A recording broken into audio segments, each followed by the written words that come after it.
बेटी पापा से अलग हुई। दोस्तों, ये कहानी घर घर की कहानी है। हस्बैंड वाइफ और एक छोटी सी परी उनके घर में रहती थी। परी यानी बेटी। जिसके घर में बेटी होती है उसका घर स्वर्ग से भी सुंदर होता है। जब हम थके हुए घर आते हैं और हमारे सामने जब बेटी आती है तो हमारी थकान दूर हो जाती है। ये सच बात है। जिसके घर में बेटी होगी उसे पता चलेगा ये बात। बेटी छोटी होती है तो शरारती होती है, वो मस्ती करती है, तो वो मम्मी को बहुत परेशान करती है। हस्बैंड वाइफ के अंदर एक बात चली कि बेटी मुझे बहुत परेशान करती है, मुझे काम नहीं करने देती।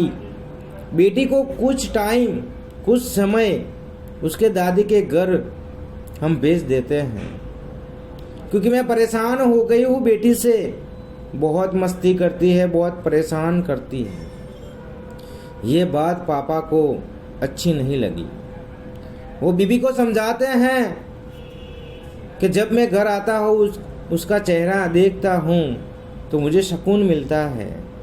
मैं मेरी बेटी को मुझसे दूर नहीं करूँगा।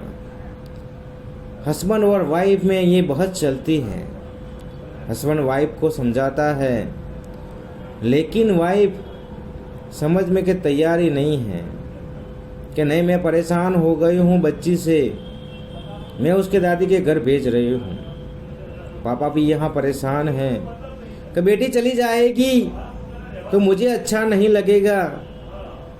लेकिन माँ ने उसकी बेटी दादी के घर भेज दी। पापा को ये अच्छा लगा नहीं। उन दोनों में बहुत बहस हो गई। वो आमने सामने आ गए, एक दूसरे से चिल्लाने लगे, क्योंकि पापा को बेटी बहुत प्यारी होती है। जब बेटी को देखते हैं तो सुकून मिलता है, उसके साथ बात करते हैं तो बहुत अच्छा लगता है। तो दोस्तों, इस कहानी में बस यही बताना चाहता हूँ, आपके घर में बेटी है, आपको देखकर उसे सुकून मिलता है, आपके चेहरे पे स्माइल आती है, तो कमेंट में मुझे बताना और इस वीडियो को शेयर करना अपने दोस्तों में, ग्रुप में।